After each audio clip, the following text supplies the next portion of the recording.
morning. Hello. Great. Way over there. Way over there. Up front. Up by that other one. Up by the other one.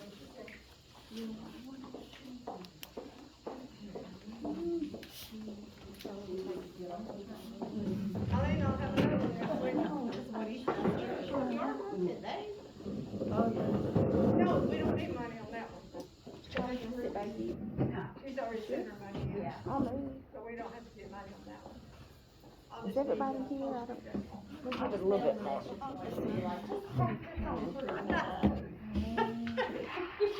Get this over. We don't. When I'm in my little cube, this is what I do. Until somebody comes. Yeah, and then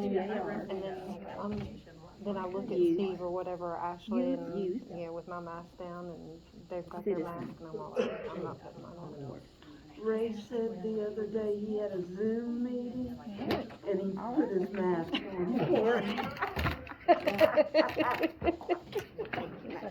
He's a silly guy. Yes, he is.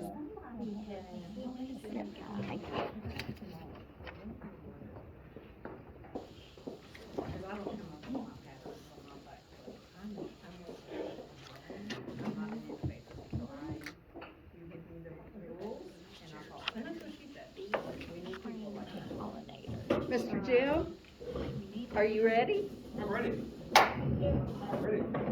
Yes. Oh, okay.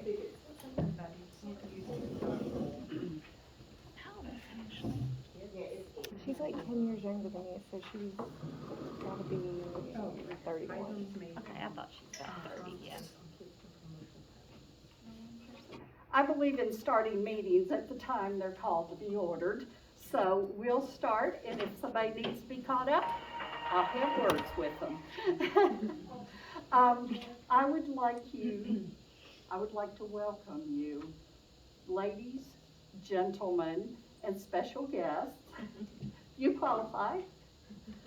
Our speaker today is Jim Embry, who will speak on pollinator gardens. If you've ever had to introduce someone and you Google them, it can be quite a surprise. This man has the longest CV I've ever seen in my entire life. He went to UK, got a degree in biology. I'm gonna take this off for a minute. And he proceeded to teach biology for 17 years at UK, and then he retired. Since he's retired, he has been involved in more things than you could shake a stick at. First, before I start that, I would like to thank the Madison County Library for providing the seeds and some of the information. They have generously provided them, and they are free. You can go into the library and pick through the vault. I've made copies of the vault and what's in there, and it also has instructions on when to plant and how to plant, so that it's a very helpful reference. Today we will ask the people hold their questions until Mr. Embry finishes. Cards have been provided if you have a question. Has everybody gotten a card? Okay. All right. After Mr. Embry retired, do you prefer Mr. Embry or Jim? Jim's fine with yours. Okay. He's a farmer, and he cares for a family farm. He's also a beekeeper. He writes books, runs programs on KET. He's a photographer and learned to scuba dive so he can take pictures of the ocean environment. He's an environmentalist. He has been invited to Italy and Cuba to teach programs on ecology and pollination. Thank you. His energy and experience is so exciting and so inspiring. He founded Madison County Pollinator Working Group in 2017. He received an EE Fellowship from the North American Association of Environmental Educators, and then the fellowship was used to fund the installation of 20 pollinator gardens at local schools. On his farm, he's creating a 12-acre pollinator conservation project. He is taking his passion for improving our ecology, and is absolutely an inspiration to anyone who gets to talk to him for any length. On his correspondence, he references a quote from a Native American chief, and I think we need to look at things in this way. We did not inherit the earth from our parents. We are borrowing it from our children. Jim, I thank you for taking the time to come to our group. Thank you all. It's all My yours. honor. Thank you all. Thank you all. Thank you all. It's a true blessing today. Every day is. You understand? Every day is to be here with you all. I have been a social activist pretty much my entire life. And I can't think of anything more important in 2021 when we think about the American Revolution. We think about victory gardens. Some of you all, looks like were around during World War I and World War II. Hey, come on. With victory gardens. Nothing, in my view, any more critical. And we're facing a lot of different critical challenges. Nothing more critical than this whole question of pollinators, our ecological health, and the challenges that we face as a species, as a human species, of how do we get back into rhythm with the earth rhythms. So in my view, this work around pollinator gardens is a 21st century revolution of how we think as a species. It's a remembering of victory gardens. We should be calling these gardens that the church is doing down here and gardens for pollinators as victory gardens of this century. Because the pollinator work allows us as elders, as our young people, as our grandchildren, and generations to come to get reacquainted, to fall back in love with what we depend upon so much. You know, the bees, the butterflies, bats, whatever, they will do well without us. But we need them. We need the pollinators. We need clean water. We need healthy, fertile soils, clean air to breathe. So this question around the pollinator garden helps us in various ways to fall back in love, if you will. Now, I'd like to begin by saying that I was born in Madison County, moved away for a bunch of years, and moved back. But as we know, we're in this bioregion at the foothills of the Appalachian Mountains. We're being bathed by the Kentucky River watershed. And we're being nourished by the soil that's heavily mineralized by limestone rock. That's where we're from. Not simply from Richmond or Madison County, which are human-made map drawings. What has fed us, how many here were born in Madison County? Let me show of hands. Okay. 2 or 3. Maybe one in Kentucky. Okay, both of us, okay? But that's what has nourished us. It's air, water, soil, what has nourished us. And we've got to find ways to move away from a more homocentric view to a more earth-centric view, okay? So again, on the back table, I brought lots of posters, along with what you all have been provided. Deborah has been a great cohort and kindred spirit for the last couple of months, emailing back and forth, sharing information or whatever. And she has back there, again, seeds and some of the brochures, and we've got posters. So take some things home, okay? Please take some things home with you and share them with others in your family, in your community. So I have like a PowerPoint presentation, and I won't take too long. I want to address questions. I kind of began to talk with what Deborah had sent me as your questions.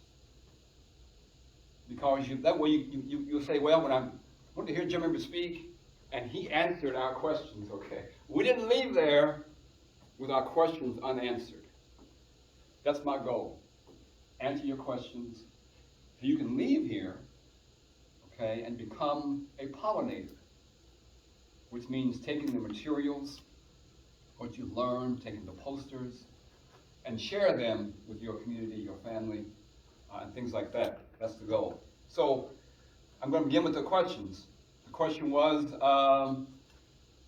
are pollinators? Well, for one thing, they're endangered. Where I live now, on our farm, goes back in our family to around 1889. Okay? I come from a family of enslaved people who came, we've researched back around 1800 out of Virginia with a Ballou family that owned our family. Moved here, and we settled out near where the Army Depot is now. Okay? We have maps showing where we were living at. And of course, then we had in the family 3 great-grandfathers who fought the Civil War. 3. They all mustered in at Camp Nelson. Okay? Fought with the U.S. colored troops. And we have all the military records, and there's a whole history to that.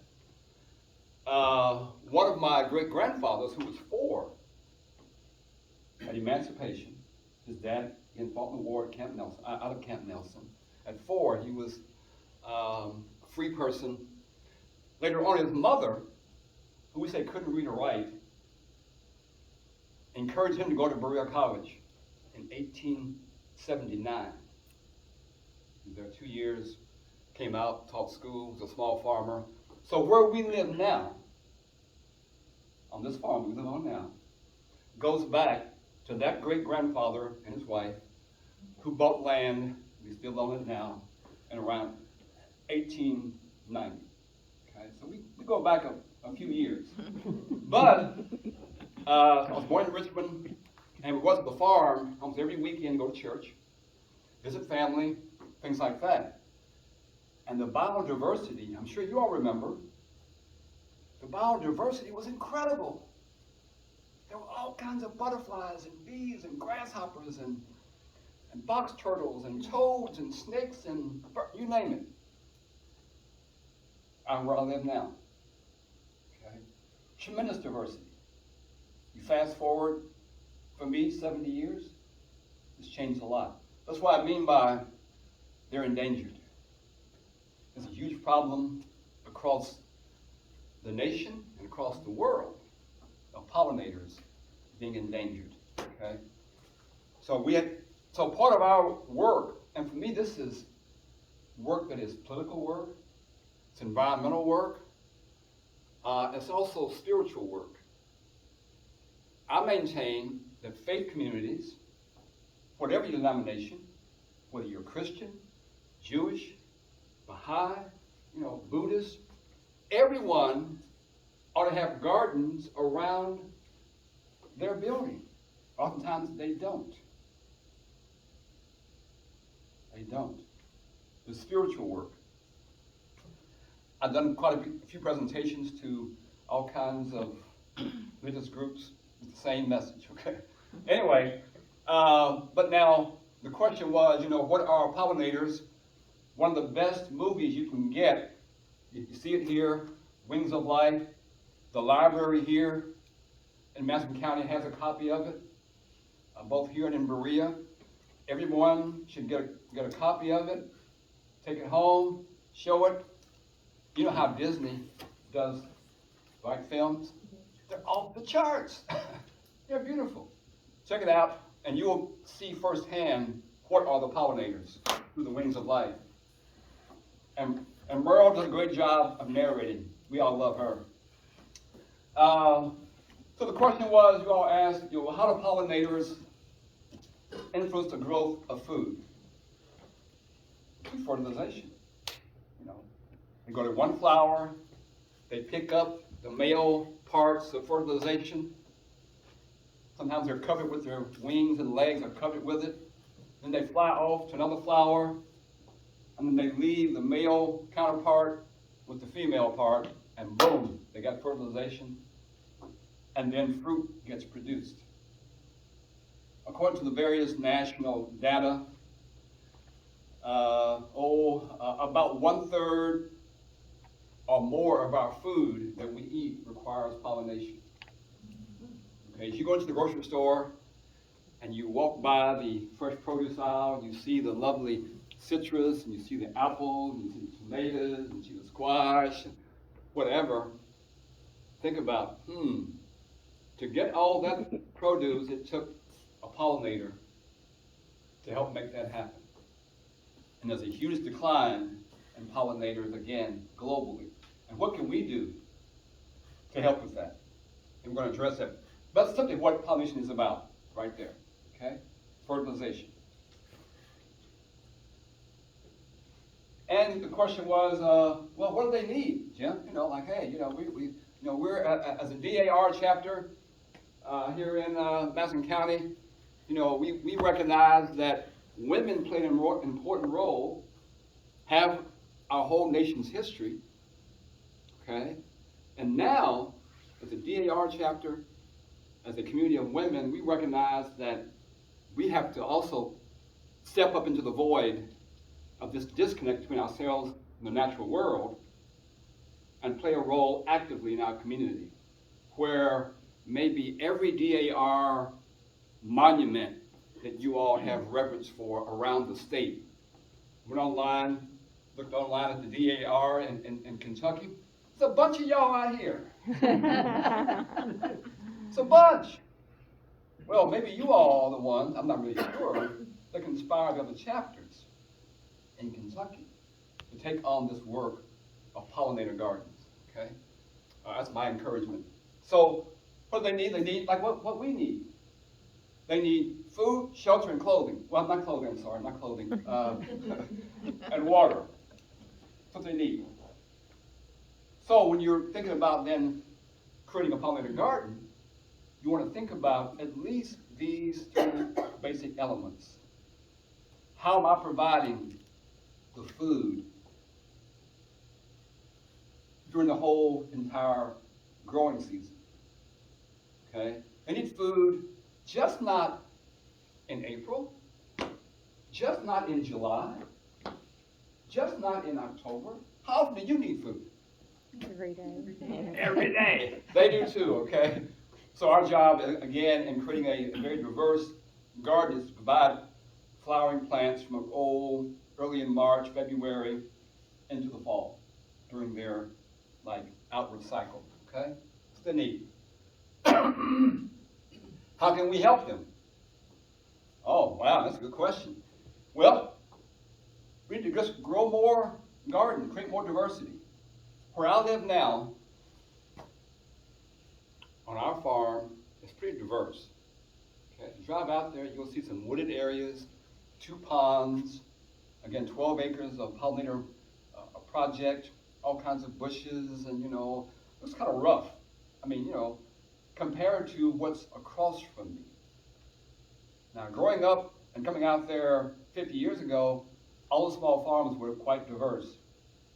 They had animals, they had all kind of crops they were growing, they had thickets and wooded areas and briar patches and whatever, very diverse.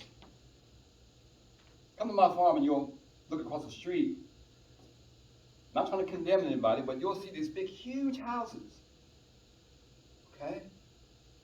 They come in there with a bulldozer and they bulldoze down all the trees, all the bushes, they build a big house, they plant just grass. There's no diversity. There's no habitat for pollinators. So the problem also extends to these questions of how do we create these rural deserts for pollinators, and then how are we also in our urban areas creating deserts? We need to create a pollinator oasis in the urban areas and the rural areas. So you want to plant native flowers and bushes. Those are the things that have been growing up for generations, thousands of years with pollinators. They provide great habitat. They provide, all kinds of wonderful forage areas. They provide both food and habitat for laying eggs and things like that. We want to diversify our gardens in size, shape, and color. Come to my farm, you'll see all kinds of colors, purples and reds and yellows and blues and whatever else. They like color. They like groups of things. Okay. Then you want to plant things during the entire blooming season. I have things actually blooming year round. You said, Jim, you're crazy. Right, you heard it right. But I have what's called a winter, maybe y'all have it as well, winter Lenten rose. It grows in the winter. It was blooming in January and February. Okay, I've got things up now, early in, the crocuses and the spring beauties and the violets and whatever. But things bloom on our area the whole entire year. Now, we all probably recognize that the honeybee, introduced from Europe some 200 some odd years ago, is one of the primary pollinators for most of our crops. There are folks in Madison County who have lots of hives, and they put them on big trucks, and they ship them to Florida, they ship them to California, they ship them to Texas, and they do things like that, okay? But there are also a whole group of other pollinators that are native bees that aren't in a hive like I have, like you all might have. They dig holes in the ground, they bury into your wood and the fences, things like that. So we want to be aware of native pollinators, native bees, and provide nesting places for those bees. Sources of water, like we need water, they need water as well. It can be a bird bath, it can be a pond, it can be a stream, it can be, how do you want to approach it? Think about providing water. And then don't mow so often, okay? Right now my yard is full of spring beauties and violets and things like that. I won't mow for a while before I mow. But right now you have dandelions up, clovers up, things like that. Avoid pesticides. Learn to love imperfection. That had to be quite exactly neat. Just love the diversity and how plants grow together collectively. So I'm going to move on to the next question you all asked. What grass is the best? Now you all have in the back, thanks to Deborah and other people who were part of the team, some incredible packages of seeds that contain annuals, perennials, and grasses. Our Army Depot, which is, as we know, is thousands of acres. They have a wonderful project where they grow all kinds of grasses to invite back quail, other kinds of animals and whatever to the property, but they also collect seeds of those grasses, and they provide them for people to plant. So grasses are important. They provide habitat, forage areas for pollinators, okay? They're really important. But here's a list of just a few of them. And you all have in the back again seed packets from the library and from Lowe's that contain some of the grasses you might be already familiar with. It's an important part of the whole pollinator project. what are the best trees? Now, also, by the way, I wanted to mention the DAR chapter is getting from the Madison County Pollinator Working Group and all of our friends a variety of things. It includes the Pollinator Handbook. So all the questions y'all are asking me are answered in here, okay? And you all get another book about the pollinators for Appalachian region, okay? These can be like resources for the chapter. And you already have back there the protection plan, the monarch plan, and things like that. But so here's just a few listing of trees. About 2 weeks ago, the red maples were simply beautiful. Great source for pollinators. You see, the red buds right now blooming, they're great, and so forth. Sassafras, black locust. But again, this book contains, in the back, it lists 30 different kind of trees, okay, that you want to have, part of the cycle the entire year. Bushes, flowers, grasses, it's all in there. This is just a few examples. It says, are there acceptable herbicides and bug sprays? Now I'm going to tie this back a little bit to the Army Depot. After World War II and World War I, our nation and the Army was faced with the question of all of these chemical weapons that we had at our disposal and what to do with them. And many of them were brought to Richmond and stored, and they still are, at the Army Depot, okay? These chemical weapons. What also came was the thought by chemical companies and whatever that what we should do, we should change these millions of years of on Earth of human habitation from an organic existence to one that relies on all kinds of chemicals. Let's convince the people that when you use chemicals, fertilizers, pesticides, herbicides in our farming, use chemicals in our food, and whatever else. Great experiment. If we fill the environment, if we fill the diets, if we fill the ecosystem full of chemicals, can folks survive? Okay? So, my rule of thumb is, as best you can, when it comes to the environmental conditions around us, get rid of all the sprays because they impact our own lives. If you go, our water comes from the Kentucky River, right? I spent 40 years in Lexington. Over there, the water company is owned by a firm out of Germany. It's another whole story, okay? But if you go there and you ask them, what's the most difficult thing to get rid of the water to make it better to drink and use from the Kentucky River, they'll say all the chemicals that we use that come off the farms, that come off the homes. That's the hardest thing to get out of the water to make it safe to drink. So why should we then be anyway, so my encouragement is try not to spray things with the various kinds of chemicals that oftentimes have on the reading label. It causes all kinds of problems. There are in the stores, we tend to call organic sprays that are available. Look for them. Again, when I grew up on our farm, up until around the 60s, all of our farming was done organically. It wasn't called that. That's how it was done. Okay? So we're kind of going back to how we used to do things. But again, the chemicals that we spray, whether it's on the lawns, the gardens, the farms, or whatever, impact our own health.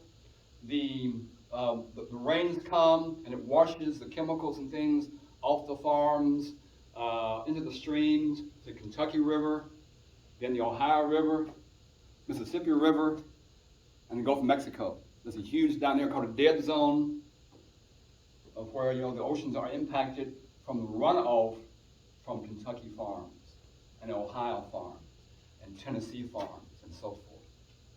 So what we do here doesn't just impact us in Madison County, it impacts us all the way down to the Gulf. But again, I can, feel free to email me, call me.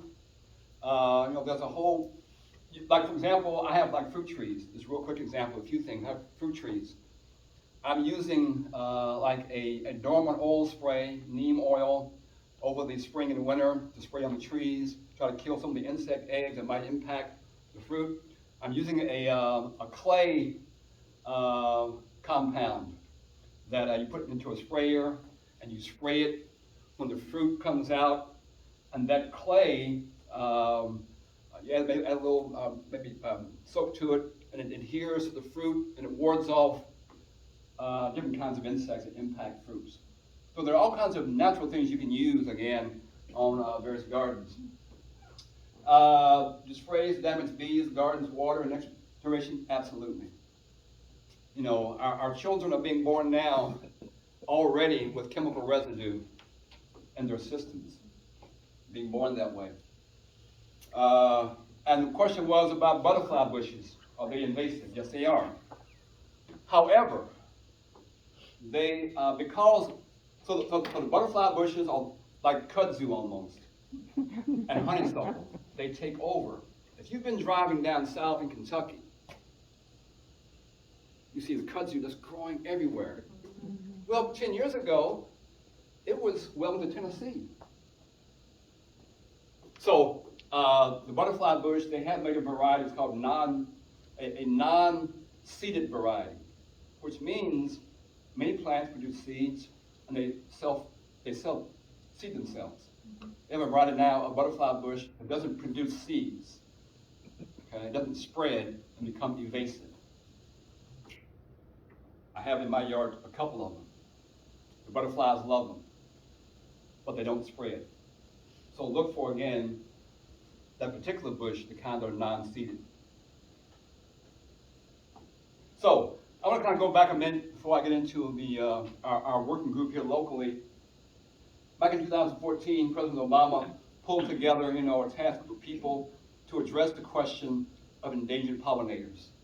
And they called it the Pollinator Research Action Group. Because, again, there was some questions that he was trying to face of endangered pollinators. And they put together, in 2015, this Pollinator Research Action Plan. And he pulled together all the different departments because, again, all departments of the country intersect with pollinators. Department of Defense, Department of the Interior, I go on and on. All of them had folks there. This plan was a federal mandate that went out to every state. Okay, it went out to all the state USDA offices, NRCS, FSA, you may know them, as well as to the state governments. Okay, here's the federal kind of like mandate, here's the federal plan. How can you all execute this plan of addressing the problems of pollinators?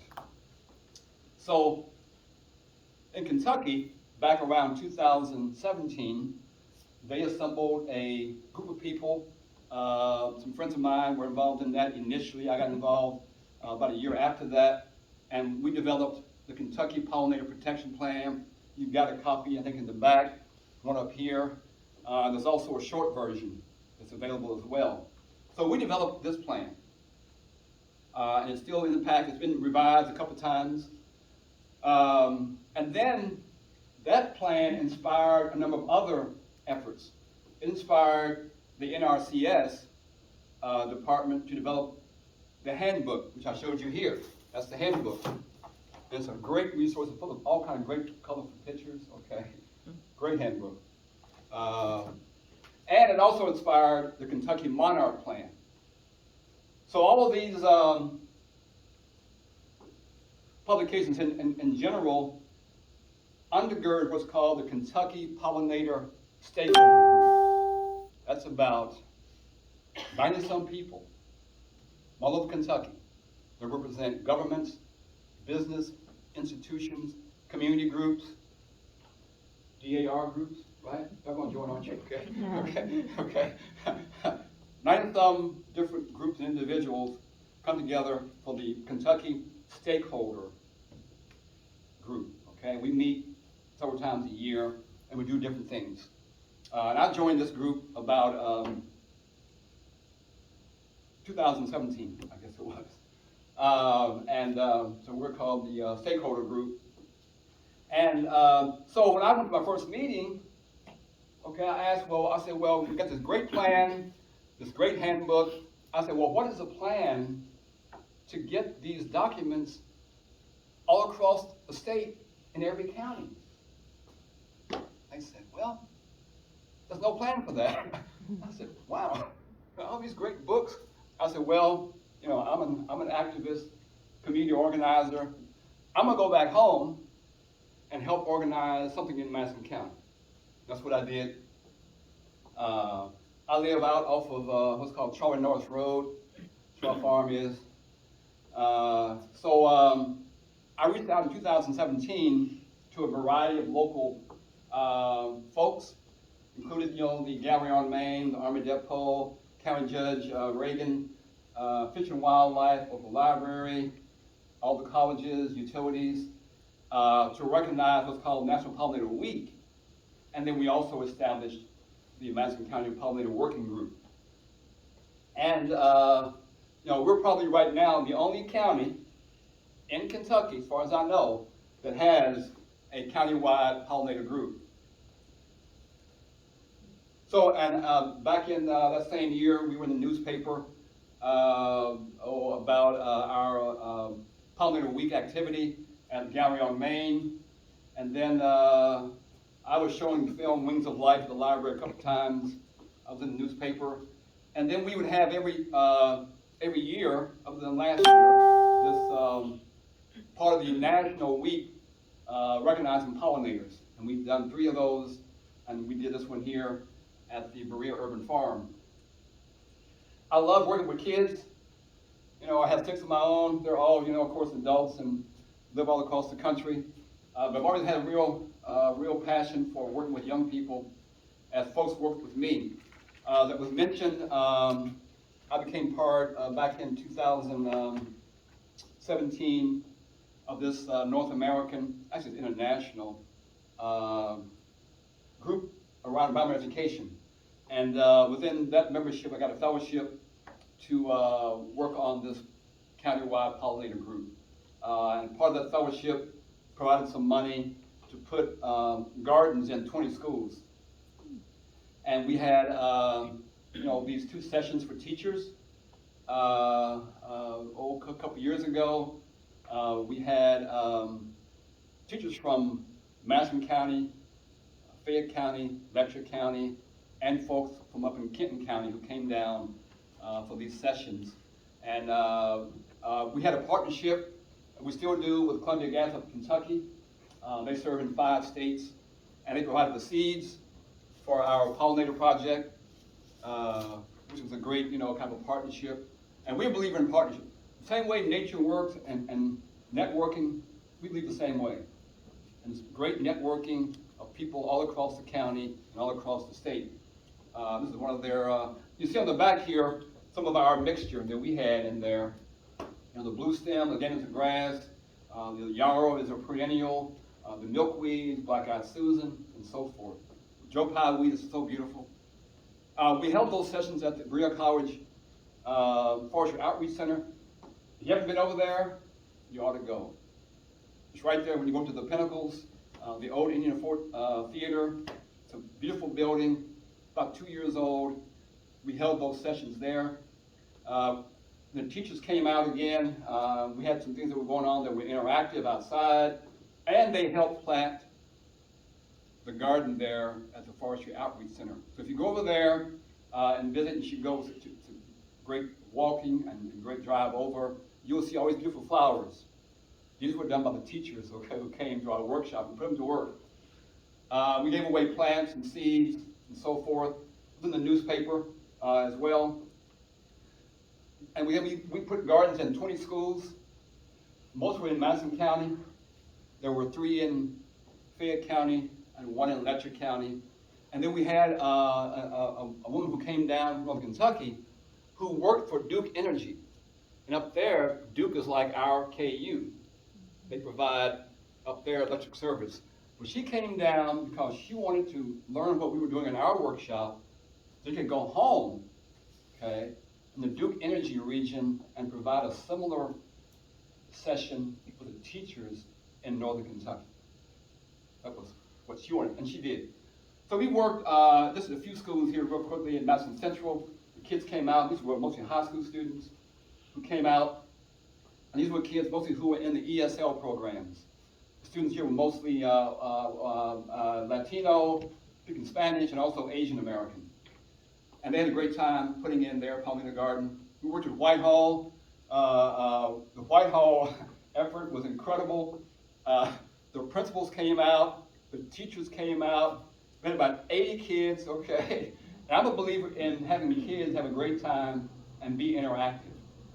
Every kid did something, okay? Whether it meant hauling up from my car, you know, the soil, the plants, the tools or whatever, hauling up the wood, or, you know, using, equipment to screw the wood together, or putting in, every kid touched something, okay? So it's important if you all are working with young people, have them engaged, have them busy, have them a part of what's going on. It was 80 kids that day. We had a great time, as you can see. Some got to plant some seeds. This is at Waco Elementary. I live out again in that area near Waco. We had a great time there, incorporating their leadership team and putting that together. Again, the movie Wings of Life is great. Everyone should be thinking about the diversity of your pollinator project. Great diversity brings in the diversity of pollinators. So, in review, things to do. Provide a fast food nectar, okay? Fast food meaning it's easy to find, it's easy to get to, they can fill up, which means a great diversity of items you provide in your garden, okay? Offer a beverage, okay? Which means some type of water source, okay? Add shelter. You know, leave some things, you know, looking, you know, in twigs and leaves and branches. Provide shelter in a variety of ways. Make it all organic. And what's most important of all the things here, if you come to my farm, you're all welcome to come out. I have a chair. I sit down near my front yard. I have like a little pond with koi and goldfish and frogs that come up when I'm there. All kinds of flowers. And I sit out and just observe. Last year I had 8 kinds of butterflies that came. Okay, 8 kinds of butterflies. I had moths. I had dragonflies. And so forth and so on. But yeah, so don't forget to get your seat park near the big show. And for me, it's a big show, okay? Anyway, that's our work, is to create this great diversity. This poster here is in the back as well. And that's my presentation. So, questions, comments, anything else? Jim, I have a question Yes. about something that's been in the news. Yes. That really bothered me, the water retention area in Tampa, that they released the water into Tampa Bay. And it's like, what were they thinking? Did they not ask environmentalists? Or, you know, how should we, wanting to be activists with that, react when something like that happens? Yeah, well, you know, we recognize this question now we're facing in Congress, in the White House, of an infrastructure plan. It's all true. Our country has great problems with infrastructure, whether it's bridges, retention ponds. If you go to Appalachia, okay, the coal mining areas, you will see retention ponds. We've had problems before of those dams breaking and flooding. So we have some huge problems nationally that we have to address. And as we address them, we have to always factor in how we deal with the environmental impacts of these infrastructure problems. And they're huge. If you go to some of the areas where you have what we call the CAFOs, you can find animal feedlots. And they're huge. And they have thousands of animals with these huge retention ponds. So we've got to do some figuring out of how do we provide the money to address things safely, because those things don't just impact the streams and the Gulf, it comes back to us as well. So some huge challenges that we're faced with, again, in those areas, in every state, we have issues like that. We have to figure out a way. So part of your work, here with DAR is to recognize that, people oftentimes say, well, Jim, you're like a scattergun. You work on things over here and things over there and things over here, whatever. I said, they're all interconnected. They're all interconnected. So our worldview needs to be like that.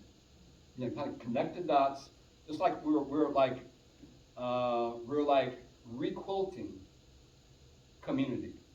We're trying to find these seemingly disconnected pieces of cloth that my grandmothers and aunts and aunts, mostly women, sat around and where I live now and made quilts. I would times think now, all these rags all on the floor, what are they doing? They were making a quilt. So part of our work is to make a quilt, okay, about what we call our community. And our community is not just human people, it's air people, water people, rock people, animal people. Those are all part of our community. And our approach needs to be to, in Kentucky, I say, we're called the Commonwealth of Kentucky. Okay. But we should be also thinking, we should be calling ourselves the common health of Kentucky. The common health of our economy, the common health of the environment, and the common health of the people. And they're all interconnected. Does that help? Other questions?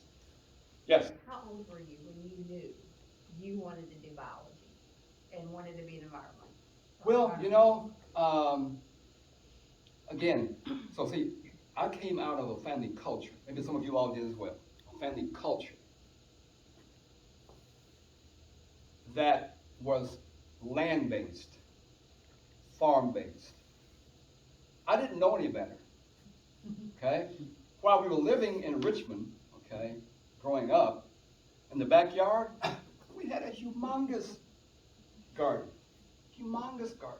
That the time I would go out to the potato hill, dig in there, pull one out, dust it off, eat it right there. Carrot, things like that. That's how I grew up. My grandparents, aunts and uncles, all live, I probably live at now, on small farms. I grew up going out every weekend to our family farms and walking in the creeks, barefooted, swimming and catching fish and finding snakes and, and chasing after grasshoppers and whatever. So I was always, thanks to my family, okay, had a sense of closeness to the land, to the water, and the ecosystem. We used to make bow and arrows out of willow, okay? So we would climb trees and all of that. So I grew up in kind of a closeness. And then I was a pre-med major, okay? And I went the route of being in biology. So I would say that it wasn't so much me, it was those who came before me. My great-great-grandmother, again, came out of enslavement and lived in Waco. She was the area midwife and the area herbal healer, okay? Her brother, who was my direct, great-grandfather, was a school teacher, small farmer. He was the area butcher. My brother ran a blacksmith shop. They had a great, big, huge, fruit orchard. That's how I grew up. So, but along the way, I've always had this sense of closeness to the land and gardening, and was going to the gorge. I helped save the gorge. As you all might know, some of you were here and went to dam the gorge years ago. I was part of the movement to stop the damming the River Gorge. I've been going there since the 60s. Have been there, canoeing and rock climbing, and still go there often. And Winterberry, one of my professors years ago. I had professors that were Roger and Mary Barber, who wrote some incredible books about Kentucky wildlife. I've had this great, again, family culture, great mentors with a variety of people along the way.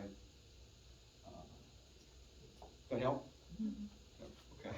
Yes. So how far can a pollinator carry pollen? It depends. I guess I'm just asking, like, I mean, if you're, Yeah. I mean, know where I'm getting at. Yeah. Like, even if I were to do something at my house and on my farm Yes. or whatever, maybe it would benefit my vegetable garden that I've got going on or whatnot. Yes. But I mean, does it benefit anything else in other places? What's your name? Jacqueline. Okay. Now Jackie just promised to get this video and watch it. Oh, it's on. Hey, it's on Disney Plus, and I have Disney Plus. I just looked it up before. Yeah. Okay. Now here are a few responses. Like honeybees can travel for miles, and pollinate, and pick up pollen, nectar, and bring it back to the hive for miles. Okay. 2-3 miles. They say it's about the range.